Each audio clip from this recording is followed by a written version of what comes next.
Marriage అంటే అందరికీ తెలుసు. పెళ్ళంటే ఇద్దరి పర్సనల్ జర్నీ. అంతే కదా! కానీ సొసైటీ దాన్ని ఒక పబ్లిక్ పెర్ఫార్మన్స్ లాగా మార్చేస్తుంది. అక్కడి నుంచే అసలు సమస్యలు మొదలవుతూ ఉంటాయి.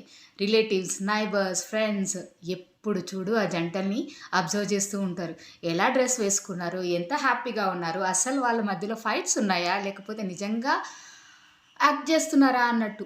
అలా కళ్ళన్నీ పెట్టేస్తా ఉంటారు.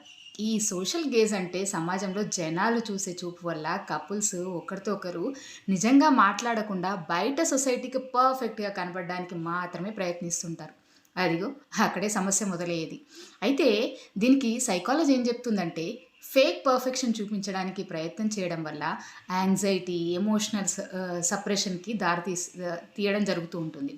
లోపల అన్‌రిజాల్వ్డ్ ఫైట్స్ అంటే పరిష్కరించబడినటువంటి గొడవల వల్ల పెయిన్ అనేది బిల్డ్ అవుతూ ఉంటుంది. కానీ బయట సొసైటీకి మాత్రం స్మైల్స్ మాత్రమే చూపించాలి అన్నటువంటి స్ట్రెస్ లోపల లోపల బాగా ఉండిపోతుంటుంది. చివరికి ఏమవుతుంది? రిలేషన్‌లో ఇంటిమసీ అంటే దగ్గరితనం అనేది తగ్గిపోతుంది. ఎందుకంటే మీకు తెలుసు కదా రీజన్. ఇద్దరు యాక్టర్స్ లాగా మారిపోతారు. యాక్టింగ్‌లో ఎవ్వరికి వారే కోల్పోతుంటారు కదా! అది మనకు జగమెరిగిన సత్యం.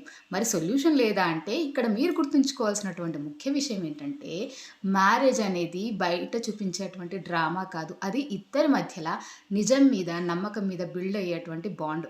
సొసైటీ కొట్టే చప్పట్ల కోసం కాకుండా ఒకరినొకరు నిజంగా సపోర్ట్ చేయడం నేర్చుకుంటేనే ప్రాబ్లమ్స్ అనేవి తగ్గుతూ ఉంటాయి.